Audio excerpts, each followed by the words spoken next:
Hi friends, I am Asutosh Ranjan Chaube. You are most welcome in IS Brahmastra online study group. इस video में हम लोग Africa continent के कुछ important देशों की स्टडी किया जाएगा, उस पर मैपिंग किया जाएगा और एग्ज़ाम के पॉइंट ऑफ व्यू से भी ये काफ़ी महत्वपूर्ण है। तो अफ्रीकन कंट्रीज़ के संदर्भ में सबसे पहले हम लोग मिस्र या इजिप्ट से शुरुआत करेंगे। ये दिखाई दे रहा है कि ये इजिप्ट है and it is located in the north eastern part of African continent. मतलब ये अफ्रीका के दिखाई दे रहा है कि ये अफ्रीका के नॉर्थ ईस्टर्न पार्ट मतलब अफ्रीका के पूर्वोत्तर भाग में मौजूद है और अफ्रीकन कॉन्टिनेंट का ओनली कंट्री है जिसका कुछ भाग एशिया महाद्वीप में भी पड़ता है। ये दिखाई दे रहा है कि it is junction of Asia and African continent. यहीं पे मिस्र की मौजूदगी है और मिस्र का कुछ भाग एशिया महाद्वीप में भी पड़ जाता है। इसके अलावा इससे संलग्न देशों की बात किया जाए तो इससे संलग्न लीबिया है, इसका एक सीमावर्ती देश पड़ोसी देश हो जाता है।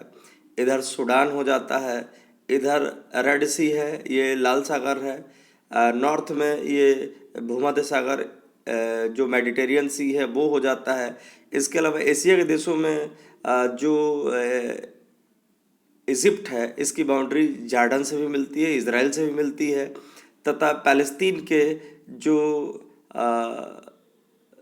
गाज़ा स्ट्रिप है उससे इसकी बाउंड्री मिलती जाती है। तो ये हम लोगों ने देखा कि इजिप्ट के लोकेशन के बारे में बातचीत किया।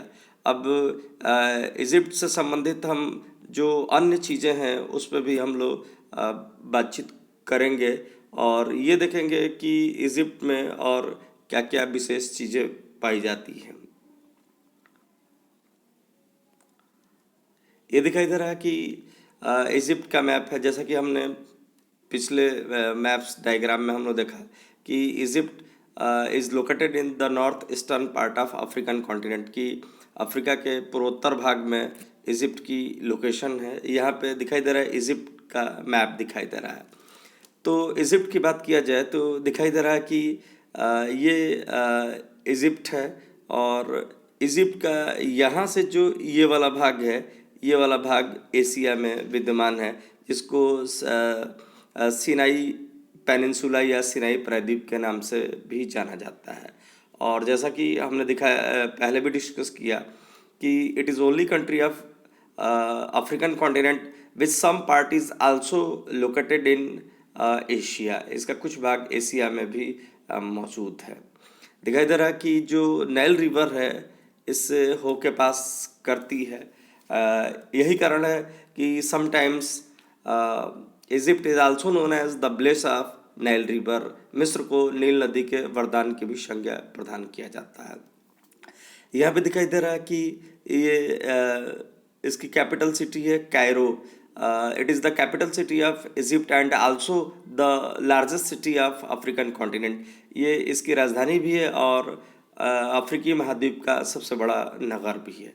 इसके अलावा ये दिखाई दे रहा है कि जो नाइल रिवर है it forms her delta in Mediterranean sea. ये भूमध्य सागर है तो इसी भूमध्य सागर में नील नदी अपना डेल्टा फॉर्म करती है और दिखाई दे रहा है कि ये अलेक्जेंड्रिया शहर है, इसी के पास नील नदी अपने डेल्टा की रचना करती है। और जैसा कि हम बता दें कि रिवर माउथ के रेस्पेक्ट में जो डेल्टा शब्द का यूज़ किया जाता है it was firstly propounded bye Greek scholar Herodotus, and Herodotus described the term delta especially in context of the mouth of Nile river. मतलब पहली बार जो डेल्टा शब्द का प्रयोग हेरोडोटस ने किया था ये वास्तव में पहली बार नील नदी के जो माउथ रीजन है, मुहाना वाला इलाका है, उसी मुहाना वाला इलाका को ही व्यक्त करने के लिए पहली बार उन्होंने डेल्टा शब्द का प्रयोग किया था। तो ये अलेक्जेंड्रिया भी शहर है। और यदि एंसेंट पीरियड की बात किया जाए तो कभी इजिप्ट ग्रीक एम्पायर का पार्ट हुआ करता था। उस समय यहाँ पे अलेक्जेंडर ने एक यूनिवर्सिटी की भी रचना किया था, इसीलिए इसका नाम भी अलेक्जेंड्रिया पड़ा जिसको हिंदी में सिकंदरिया कहा जाता है। इसके अलावा सिनाई पेनिनसुला पे ये दिखाई दे रहा है। ये काफ़ी अच्छा रिसोर्स है जिसको सरमल शेख के नाम से जाना जाता है। ये मिस्र का काफ़ी बेहतर टूरिस्ट स्पॉट है जिसको सरमल शेख के नाम से जाना जाता है। ये आसवान है, यहाँ पे आसवान डैम भी बनाया गया है नील नदी पे, जो मिस्र का hydro electric power generation plant के तौर पे जाना जाता है। और इसी आसवान डैम के पीछे ये नासिर लेक भी अस्तित्व में आया है। तो ये हम लोग देखा कि मिस्र के हम लोगों ने नगरों के बारे में बातचीत किया। यदि मिस्र के क्लाइमेटिक कंडीशन के बारे में बात किया जाए तो जो मिस्र है इसका अधिकांश पार्ट, मतलब ये अधिकांश पार्ट मिस्र का डिजर्ट रीजन में आता है, मतलब मरुस्थलीय प्रकार की जलवायु है। केवल जो ये नॉर्दर्न पार्ट है यहाँ पे मेडिटेरियन टाइप क्लाइमेट, मतलब भूमध्य सागरीय प्रकार की जलवायु पाई जाती है। और चूंकि इसके अधिकांश भाग में मतलब इसका जो अधिकांश भाग है वहाँ पे मरुस्थलीय प्रकार की जलवायु पाई जाती है, जिसका परिणाम है कि शुष्कता की स्थिति पाई जाती है। केवल और केवल नॉर्दर्न पार्ट में और इस वाले पार्ट में ये भूमध्य सागरीय प्रकार की जलवायु पाई जाती है। तो मतलब कहने का आशय यही है कि जब अधिकांश भाग में जब मरुस्थलीय प्रकार की जलवायु पाई जाती है तो यहाँ के पॉपुलेशन के रहने में जो सबसे बड़ा लिमिटेशन फैक्टर है वो वाटर है। और यही कारण है कि मिस्र में कुल जनसंख्या का लगभग 80% पार्ट जो नील नदी का जो किनारे वाला इलाका है इसके दोनों ओर 5-5 किलोमीटर के दूर में ही मिस्र की जनसंख्या का लगभग 80% निवास करता है। और यही कारण है कि Egypt is also known as the bless of Nile river की भी संज्ञा हम प्रदान करते हैं। यदि इसके लैंडफॉर्म की बात किया जाए तो हमने ऑलरेडी डिस्कस किया कि मिस्र के मैक्सिमम पार्ट में ये मरुस्थलीय या डिजर्ट टाइप क्लाइमेट पाया जाता है, जिसका परिणाम है कि इसके लैंड फीचर्स में, मतलब धरातलीय स्थलाकृति में बालू बालू की प्रधानता पाई जाती है। यदि हम मिस्र के रहने वाले लोगों के प्रजाति की बात करें, उनके निर्जातिगत विशेषताओं की बात करें, मतलब ethnic and racial characteristics of Egypt, मतलब मिस्र की बात किया जाए तो मिस्र में रहने वाले लोग मूल रूप से अरब हैं। यही कारण है कि इजिप्ट को अरब डेमोक्रेटिक रिपब्लिक ऑफ इजिप्ट के नाम से भी जाना जाता है। मतलब यहाँ पे रहने वाले जो लोग हैं ये मूल रूप से अरब के रहने वाले हैं। और यहाँ के पॉपुलेशन में लगभग 95% इस्लाम धर्म को मानने वाले लोग हैं, जो रंग के हिसाब से गोरे रंग के लोग हैं। उसी तरीके से ये हमने बताया कि मिस्र का कुछ भाग एशिया महाद्वीप में भी पड़ता है। तो वर्तमान समय में ये जो सिनाई पेनिनसुला पार्ट है इसको काट के स्वेज नहर बनाया गया है। ये 1869 में ये स्वेज कैनाल बना था। लगभग ये 172 मतलब 172 किलोमीटर लंबा है। और ये रेड सी जो इंडियन ओशन का पार्ट है और मेडिटेरियन सी जो अटलांटिक ओशन का पार्ट है, मतलब ये लाल सागर और भूमध्य सागर को आपस में कनेक्ट करने का काम करता है। और जैसा कि बता दें कि इसका रिज़ल्ट ये हुआ कि पहले इंडिया से यूरोप जाने के लिए पूरा अफ्रीका का चक्कर लगाना पड़ता था, जिसको cape of good hope route के नाम से जाना जाता था। लेकिन जब स्वेज कैनाल रूट तैयार हो गया तो cape of good hope route का महत्व समाप्त हो गया। अब इंडिया से यूरोप जाने में इस स्वेज कैनाल की वजह से डिस्टेंस में लगभग 7000 किलोमीटर की कमी हो जाती है। तो इस स्वेज कैनाल को हम अलग से भी दिखाते हैं।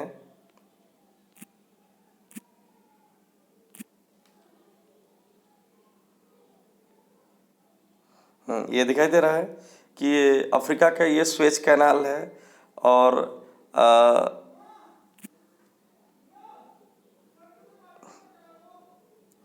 स्वेज कैनाल में ये दिखाई दे रहा है कि ये 172 किलोमीटर लंबा है।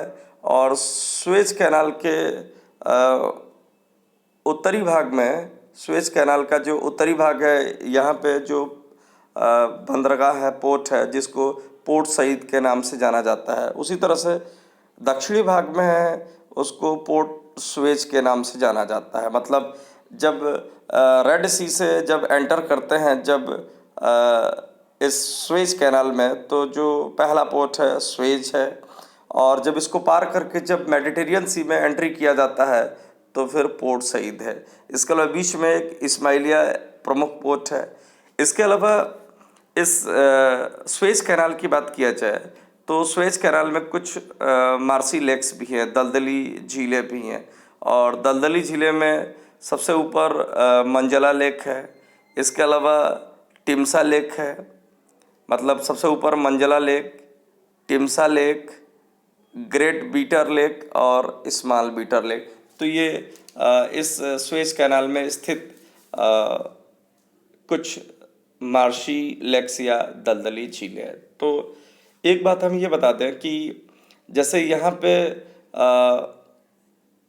स्वेज स्थमस, मतलब स्वेज स्थल संधि का मतलब है narrow strip of land which interconnects two larger land masses known as isthmus. तो इसको स्वेज स्थमस इसलिए कहा जाता है क्योंकि ये एशिया और अफ्रीका को जोड़ने का काम करता है। तो इसी स्वेज स्थमस को काट के स्वेज कैनाल बनाया गया। तो जैसे ये नहर है, उसी तरह से आगे जब हम लोग साउथ अमेरिका, नॉर्थ अमेरिका में देखेंगे तो वहाँ भी देखेंगे कि जो पनामा है वो भी एक तरह का स्थमस है जो north America and south America को कनेक्ट करने का काम करता है। उसको भी काट के पनामा कैनाल बनाया गया है। तो जिस तरह से पनामा ओशनिक कैनाल है नेविगेशन के पर्पज़ से, उसी तरह से स्वेज भी ओशनिक कैनाल है जो नेविगेशन के पर्पज़ से बनाया गया है। लेकिन दोनों में डिफरेंस ये है कि वहाँ पे लॉक्स बनाया गया है इसलिए क्योंकि अटलांटिक और प्रशांत महासागर के वाटर लेवल में डिफरेंस है। लेकिन यहाँ पे रेड सी और मेडिटेरियन सी, मतलब लाल सागर और भूमध्य सागर, जिसको जोड़ने का काम स्वेज कैनाल करता है, इन दोनों के वाटर लेवल में डिफरेंस नहीं है, इसलिए इसमें लॉक्स बनाने की ज़रूरत नहीं है। तो इसमें हम लोगों ने मिस्र के बारे में स्टडी किया, मिस्र के हर पहलू के बारे में स्टडी किया।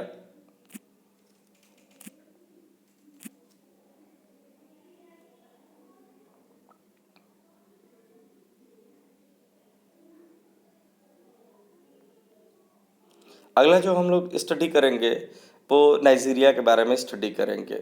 और नाइजीरिया के बारे में बता दें कि Nigeria is the largest country of African continent in terms of population के दृष्टिकोण से ये अफ्रीकी महाद्वीप का सबसे बड़ा देश है।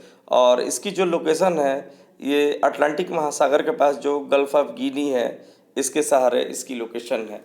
वर्तमान समय में इसकी पॉपुलेशन लगभग 13 करोड़ इसकी पॉपुलेशन पाई जाती है, ये नाइजीरिया की।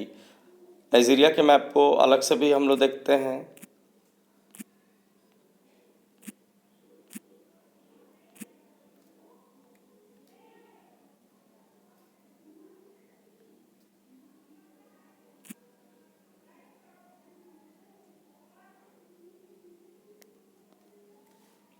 ये नाइजीरिया का अलग से मैप दिखाया गया है, जिसमें दिखाई दे रहा है कि नाइजीरिया में ये जोश का पठार वाला इलाका है, जिसमें दिखाई दे रहा है कि कानो और कादुनो फेमस सिटी है, जिसको कभी स्लेब मार्केट के तौर पे हुआ करता था। मतलब जब कॉलोनियल पीरियड औपनिवेशिक काल होता था तो इसी कानो और कादुनो से पकड़ के फिर दास व्यापार होता था, इसलिए उस दौर में ये स्लेब मार्केट हुआ करता था। ये अबूज़ा है, ये नाइजीरिया का कल्चरल सेंटर है और साथ ही साथ ये नाइजीरिया का कैपिटल सिटी है। इसके अलावा जो नाइजर है ये यहाँ की मेन नदी है। नाइजर नदी के डेल्टा पे पोर्ट हार्कोर्ट मौजूद है जो यहाँ का प्रमुख नगर है। उसके अलावा इसके पश्चिमी भाग में लागोस बड़ा नगर है और साथ ही साथ एक इम्पोर्टेंट पोर्ट भी है। लागोस के ऊपर में इबादान मौजूद है। यदि नाइजीरिया की बात किया जाए तो Nigeria is also known as the country of oil palm. इसे ताड़ और तेल के देश के तौर पर भी जाना जाता है। हालांकि वर्तमान समय में ताड़ और तेल के उत्पादन के मामले में इंडोनेशिया का पहला स्थान है, बशर्ते कि काफ़ी लंबे समय तक ऑयल पाम के प्रोडक्शन में इसका पहला स्थान होने का ही परिणाम है कि इसको कंट्री ऑफ ऑयल पाम के नाम से भी जाना जाता है। यदि नाइजीरिया के रिसोर्स की बात किया जाए तो नाइजीरिया का जो जोस प्लेटू वाला इलाका है वहाँ पे टीन का उत्पादन होता है। इसके अलावा नाइजीरिया अफ्रीकन कॉन्टिनेंट का एक इम्पॉर्टेंट पेट्रोलियम प्रोड्यूसर भी है। मतलब अफ्रीकन कॉन्टिनेंट में सबसे ज़्यादा पेट्रोलियम का प्रोडक्शन इस नाइजीरिया से होता है। बशर्ते हाल फिलहाल में वहाँ पे बोको हराम जैसी संस्थाओं के आतंकवादी गतिविधियों का रिजल्ट है कि थोड़ा सा पेट्रोलियम उत्पादन में कमी आई है। यदि अफ्रीकन कॉन्टिनेंट के यदि मानवीय पहलू की बात किया जाए, यदि मानव से संबंधित पहलू की बात किया जाए तो इसकी जनसंख्या का जो अधिकांश भाग है ये जो अटलांटिक महासागर का कोस्टल इलाका है उसमें रहती है। और साथ ही साथ इसके जनसंख्या में लगभग आधी आबादी इस्लाम धर्म के मानने वाले लोगों की है और इस्लाम धर्म वाली आबादी का अधिकांश भाग उत्तरी भाग में रहता है। ये इस्लाम धर्म को मानने वाले लोग रंग के दृष्टिकोण से गोरे रंग के हैं। उसी तरह से जो आधा दक्षिणी भाग है उस दक्षिणी भाग में ईसाई धर्म के मानने वाले लोगों की प्रधानता है और रेशियल दृष्टिकोण से ये लोग निग्रो प्रजाति के पाए जाते हैं रेशियल दृष्टिकोण से। तो ये हम लोग देखा कि ये नाइजीरिया है और अफ्रीकन कॉन्टिनेंट का ये पॉपुलेशन वाइज सबसे बड़ा देश हो जाता है।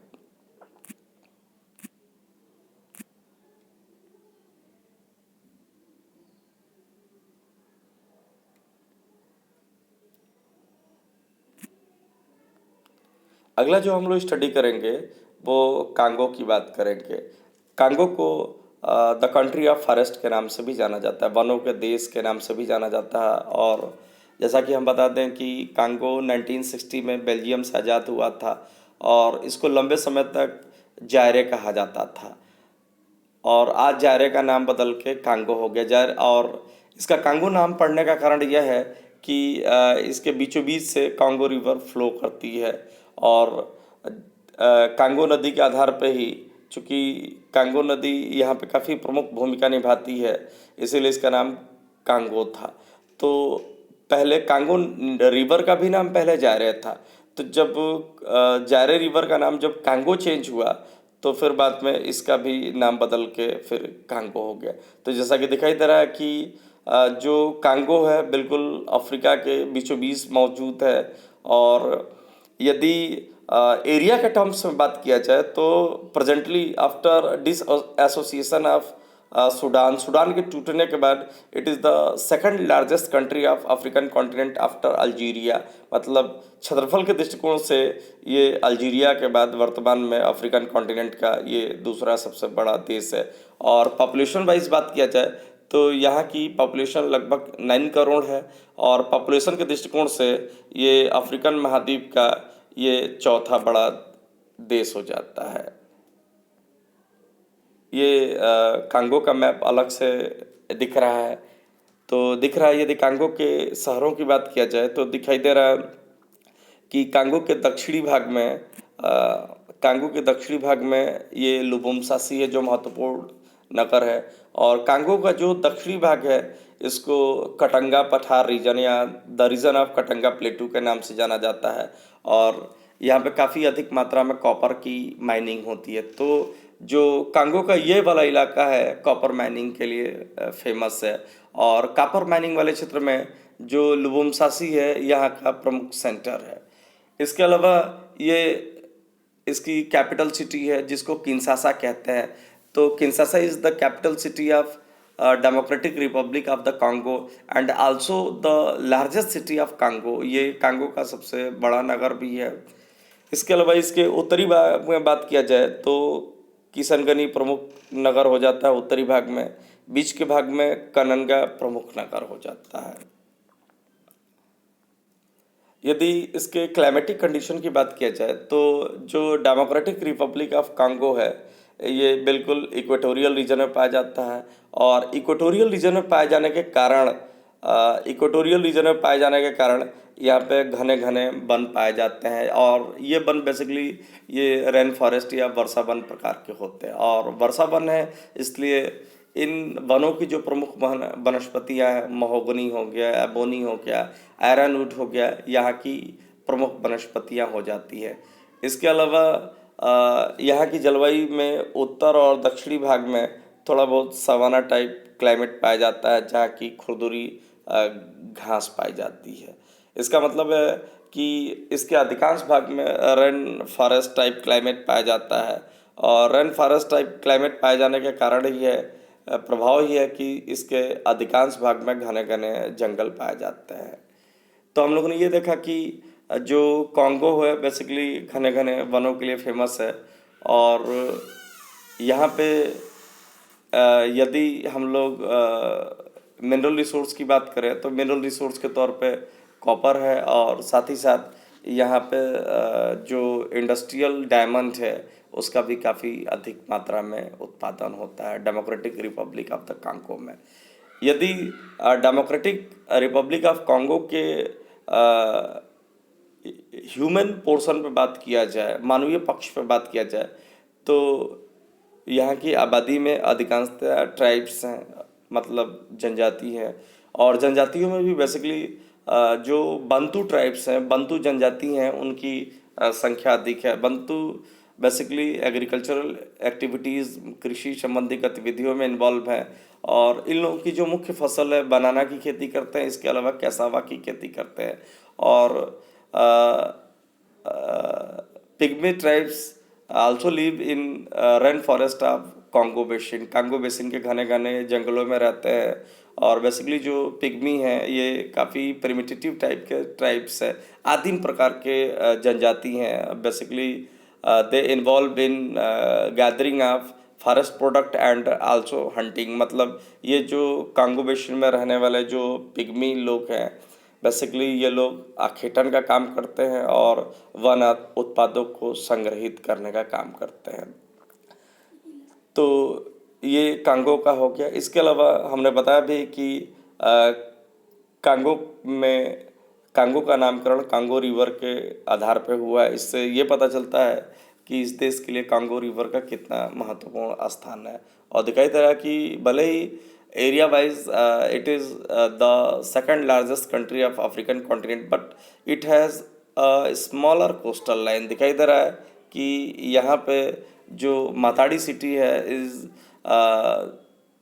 The largest port of Congo, and it provides navigation facility for the trading purpose of Congo। तो ये हम लोगों ने कांगो के बारे में स्टडी किया।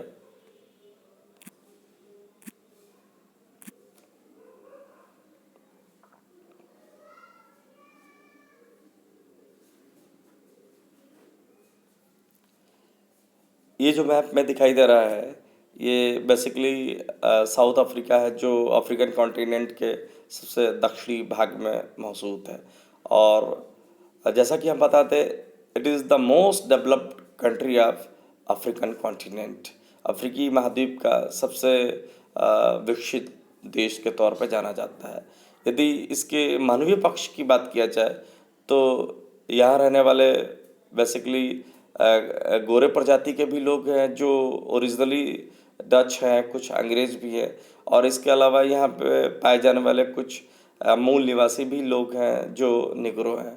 और यदि हिस्टोरिकली यहाँ पे बात किया जाए तो काफ़ी लंबे समय तक यहाँ पे अपार्थित नीति थी। अपार्थित नीति का मतलब है कि यहाँ के political life, social life, economical life, अधिकांश चीज़ों में लीगली गोरे लोगों का कंट्रोल था, और जो निग्रो लोग थे इनको इन चीज़ों से सेपरेट किया जाता था। लेकिन वहाँ के जो निग्रो लोग थे, इन लोगों ने एक लंबा मूवमेंट चलाया जिसका परिणाम था कि उन्हें भी अधिकार मिला।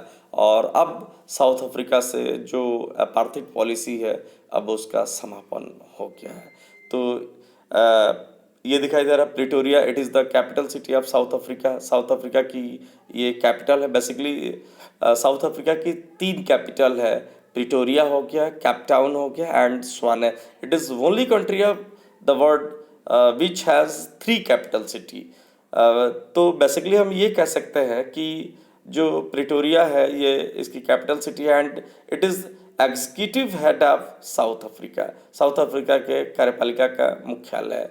इसके अलावा यहाँ पे डरबन दिखाई दे रहा है जो एक महत्वपूर्ण पोर्ट है, ईस्टर्न कोस्ट पे एक महत्वपूर्ण पोर्ट है। इसके अलावा ये ईस्ट लंदन है, ये भी एक कोस्टल सिटी है, इम्पोर्टेंट पोर्ट है। इसको ध्यान रखना है एग्ज़ाम पॉइंट ऑफ व्यू से, क्योंकि मार्क करने के लिए इसके पोर्ट को भी पूछता है। इसके अलावा यहाँ पे पोर्ट एलिजाबेथ है और यहाँ पे इसका फेमस टाउन केप टाउन है। तो यहाँ के मिनरल रिसोर्स की बात किया जाए तो South Africa is also known as the home of diamond and gold. इसको सोने और हीरो का देश भी कहा जाता है। इसका कारण ये रहा है कि लंबे समय तक गोल्ड और डायमंड के उत्पादन के मामले में इसका पहला स्थान है। हालांकि वर्तमान समय में गोल्ड के प्रोडक्शन के मामले में चाइना का पहला स्थान हो गया और डायमंड के प्रोडक्शन के मामले में वर्तमान समय में रूस का स्थान हो गया, बशर्ते कि लंबे समय से प्रोडक्शन की वजह से इसको the country of gold and diamond के नाम से जाना जाता है। यहाँ पे इसका जोहानिसबर्ग है जो यहाँ का सबसे बड़ा नगर है और साथ ही साथ ये गोल्ड प्रोडक्शन का सबसे प्रमुख केंद्र है।